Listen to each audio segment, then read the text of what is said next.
First you need to listen to me right. मैंने आपको बताया था पिछले लेक्चर में कि क्या होता है, यहाँ से ग्लूकोज आता है और वही ग्लूकोज क्या होता है, रीअब्जॉर्ब होता है। फाइन। रीअब्जॉर्ब होता है कहाँ से? हमारे प्रॉक्सिमल कॉन्वोल्यूटेड ट्यूब्यूल के सेल से। लेकिन आपको पता है डायबिटीज़ मेलाइटस में क्या होता है? डायबिटीज़ मेलाइटस में इस तरह से ग्लूकोज लीक होता है। और स्पेशली ड्यूरिंग द प्रेगनेंसी में भी जीएफआर इंक्रीज होता है, जिसकी वजह से ये जो ग्लूकोज है वो इस तरह से लीक होता है राइट, हमारे बॉडी के अंदर से। फाइन। तो अब वही हम डिस्कस करेंगे कि ग्लूकोज लीक क्यों हो रहा है। राइट। क्यों लीक हो रहा है? क्योंकि हमारे पास एक तो है ना, हमारे पास प्रोक्सिमल कॉन्वोल्यूटेड ट्यूब्यूल, इसको क्या करना चाहिए? इसको रीअब्जॉर्ब करना चाहिए। ओके। जितना भी ग्लूकोज आता है इसको सारा ग्लूकोज रीअब्जॉर्ब करना चाहिए। लेकिन ऐसा कौन सा फैक्टर है जिसकी वजह से ये ग्लूकोज हमारे नेफ्रॉन से लीक होता है? राइट। नेफ्रॉन में ऐसी कौन सी कमजोरी आती है? अच्छा, let me discuss one thing with you. Do you remember आपके क्लास में कुछ एवरेज स्टूडेंट्स थे? And I was one of the average student of my class. Okay. तो कुछ स्टूडेंट्स थे जो कि बहुत ज़्यादा लायक थे, बहुत ज़्यादा इंटेलिजेंट थे, मुझसे भी ज़्यादा इंटेलिजेंट थे ऑब्वियसली राइट। एंड कुछ स्टूडेंट्स थे जो मुझसे भी ज़्यादा एवरेज थे, यार उनको कुछ भी समझ नहीं आता था राइट। तो जब टीचर समझाते थे तो उनको कुछ समझ नहीं आता था, ट्रूली स्पीकिंग। इसी तरह से आपके नेफ्रॉन होते हैं। फाइन। कुछ नेफ्रॉन होते हैं जो कि एवरेज फंक्शन करते हैं, कुछ नेफ्रॉन होते हैं जो कि बिल्कुल ख़त्म होते हैं राइट। सही फंक्शन नहीं करते। और कुछ नेफ्रॉन होते हैं जो बहुत इंटेलिजेंट होते हैं राइट। अब वही वाला कॉन्सेप्ट हम यहाँ पे अप्लाई करते हैं राइट। अच्छा, ये है आपके proximal convoluted tubule. Okay fine.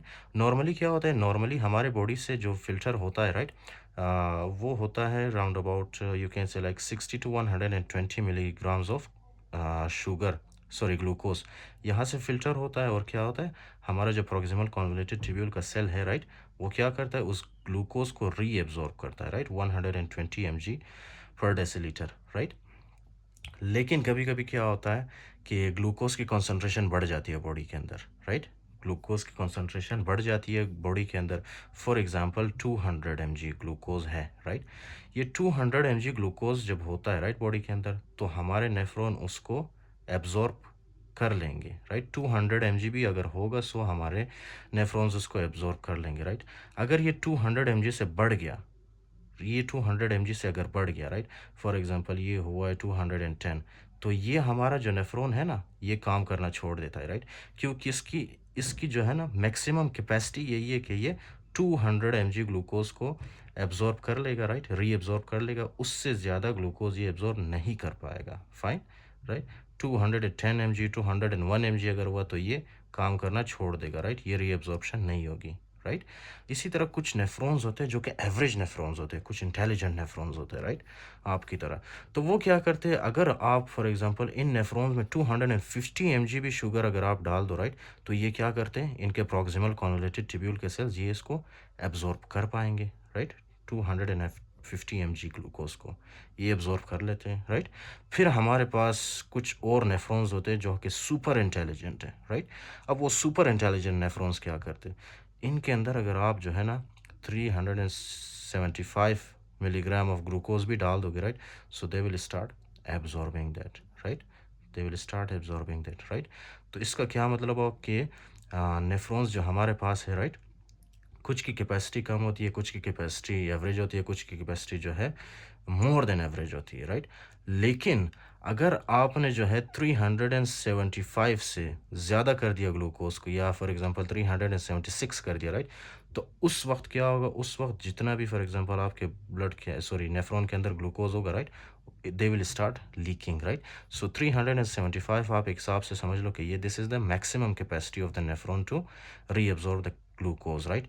After that the nephron will start leaking the glucose. Okay right. जितने भी नेफ्रॉन्स है आपके किडनी के अंदर, आपको पता है 1.2 मिलियंस नेफ्रॉन है राइट, एक किडनी के अंदर। सो टोटल दोनों किडनीज के अंदर जो है 2 से 2.5 मिलियन आपके किडनीज के अंदर नेफ्रॉन्स होते हैं राइट। सो 375 पे जैसे ही ब्लड ग्लूकोज पहुंच जाता है राइट, उसके बाद किडनीज फंक्शन करना बंद कर देता है राइट। इससे ज़्यादा जो है किडनीज ग्लूकोज को रीअब्जॉर्ब नहीं कर पाता, and this is called as the T max.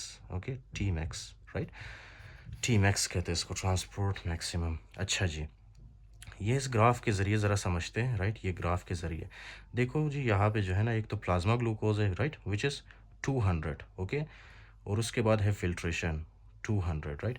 अगर 200 तक फिल्ट्रेशन हुआ, यानी कि इसका मतलब है अगर 200 तक आया फिल्टर हो गया ग्लूकोज, राइट, 200 तक, तो क्या होगा, ये जो है हमारा प्रोक्सिमल कॉन्वोल्यूटेड ट्यूब्यूल इसको रीएब्जॉर्ब करता जाएगा, right, okay, right. For example ये है plasma glucose, okay, which is 200, right. ये हमारे पास प्लाज्मा में कितना ग्लूकोज है, 200, और फिल्ट्रेशन कितना है, 200, राइट। तो ये फिल्टर हो रहा है यहाँ से। Let's discuss this. Glucose clearance. Glucose at a normal plasma level range 60 to 120 mg per deciliter is completely reabsorbed in proximal convoluted tubule by sodium glucose co-transport. Listen very carefully. अगर यहाँ से 60 to 120 mg glucose यहाँ से filter हो रहा है, right? So that is easily reabsorbed by the sodium glucose co-transport. इस transport का नाम क्या, सोडियम ग्लूकोज को ट्रांसपोर्ट, राइट, जो कि सोडियम को भी और ग्लूकोज को भी रीअब्जॉर्ब करता है। और यहाँ से फिर क्या करता है, ये हमारे पास एक चैनल होता है ग्लूकोज के लिए, जिसके ज़रिए ग्लूकोज ब्लड के अंदर पहुँचता है, राइट, हमें वापस मिल जाता है glucose. In adults, at plasma glucose of approximately 200 mg per deciliter, glucose-urea begins threshold. At rate of 375 milligram per min, all transporters are fully saturated, which is called as TM. Okay, fine. Transport maximum. अच्छा जी, इसमें ये है ना कि do you remember this diagram that I explained for you, right? 200 mg, या इस तरह से आप समझ सकते हो कि 199 mg तक जितना भी फॉर एग्जांपल ग्लूकोज है, राइट, वो हमारे प्रोक्सिमल कॉन्वोल्यूटेड ट्यूब्यूल के सेल्स उसको एब्जॉर्ब कर रहता है, राइट, ओके। जैसे ही 200 तक पहुंचता है, 200 के बाद क्या होता है कि हमारा नेफ्रॉन काम करना छोड़ देता है, right, that nephron will start leaking the glucose, okay, that nephron will start leaking the glucose. उसकी लिमिट क्या है, 200 mg, ओके, फाइन, एडल्ट्स में स्पेशली। अगर वही ग्लूकोज जो है 375 mg तक पहुंच जाए, which I already explained in the previous lecture, right, तो उसके बाद जितने भी फॉर एग्जांपल आपके नेफ्रॉन है, right, 2.5 million nephrons, 25 lakh nephrons आपकी किडनी में जो है ना, they will stop functioning, okay, मतलब स्टॉप फंक्शनिंग नहीं, they will stop reabsorbing the glucose, okay, that is the main concept, right?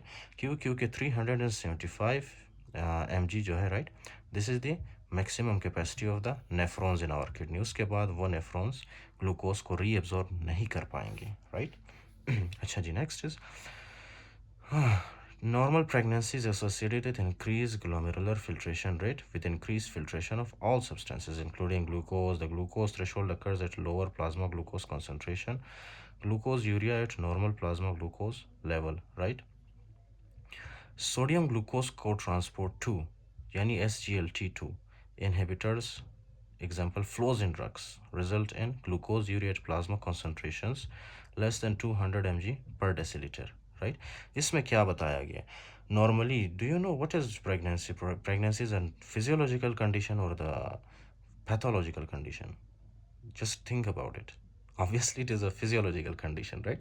तो प्रेगनेंसी में क्या होता है कि GFR इंक्रीज होता है, राइट, उसके अलावा फिल्ट्रेशन रेट बढ़ जाती है, सिर्फ ग्लूकोज की नहीं बल्कि जितने भी सब्सटेंसेज है, राइट, आपके ब्लड में सबकी क्या होती है, concentration, sorry, filtration and GFR increase होती है, राइट। तो क्या होगा कि उसकी वजह से भी आपको जो है प्रेगनेंसी के दौरान डायबिटीज़ हो सकता है, राइट, डायबिटीज़ हो सकता है उसमें। उसके अलावा एक और मोस्ट इम्पॉर्टेंट चीज़ क्या है, राइट, जब डायबिटीज़ होगा तो क्या होगा, that will lead to glucosuria, जो ग्लूकोज है, right, that will start leaking in the urine, okay. And there is one more important thing which you need to remember. Let me show you in the picture, okay? That is very important. There are some anti-diabetic drugs, canagliflozin, dapagliflozin, like these drugs, okay? अब वो drugs आपको पता है कुछ anti diabetic drugs कहाँ पे काम करते हैं, ये आपको नज़र आ रहा है, ये चैनल जो कि क्या कर रहा है, नॉर्मली प्रॉक्सिमल कॉन्वोल्यूटेड ट्यूब्यूल के सेल्स से इस ग्लूकोज को लेके जा रहा है ब्लड के अंदर। अगर मैं ये किसी ड्रग के अंदर ये ट्रांसपोर्टर बंद कर दूँ, तो क्या ग्लूकोज उसके बाद रीअब्जॉर्ब होगा हमारे बॉडी के अंदर? No, right. तो क्या करते हैं हम, डायबिटीज़ मेलाइटस वाले पेशेंट्स को जिनके बॉडी के अंदर बहुत ज़्यादा ग्लूकोज की कॉन्सेंट्रेशन बढ़ जाती है, राइट, डायबिटीज़ वाले पेशेंट को, फाइन। शुगर जब बढ़ जाता है उनके बॉडी के अंदर तो हम क्या करते हैं, कनाग्लिफ्लोजिन डेपेग्लिफ्लोजिन वाले ड्रग्स देते हैं, राइट, जो कि इस ग्लूकोज चैनल को बंद करता है, राइट, जिसकी वजह से ये ग्लूकोज एब्जॉर्ब नहीं होता और ग्लूकोज वापस हमारे यूरिन के थ्रू निकल जाता है बॉडी से, right. Okay, so that is the mechanism of the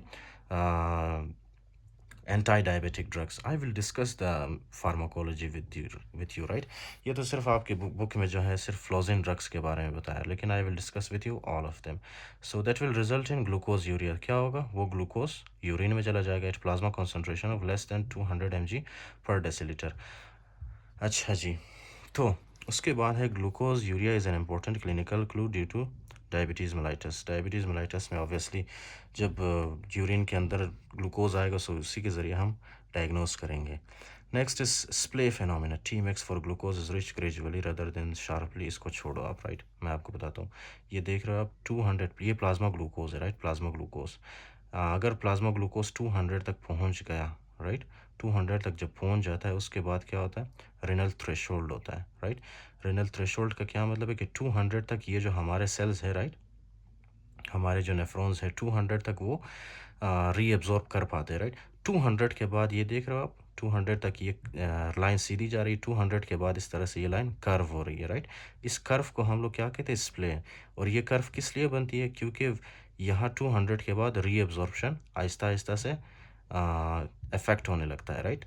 फिर उसके बाद जो है कुछ नेफ्रॉन्स काम करना छोड़ देते हैं, वो नेफ्रॉन्स जो है मज़ीद ग्लूकोज को क्या करते हैं, रीअब्जॉर्ब नहीं कर पाते, राइट। तो इस तरह से कर्व बनता है, कर्व बनता है, कर्व बनता है, राइट।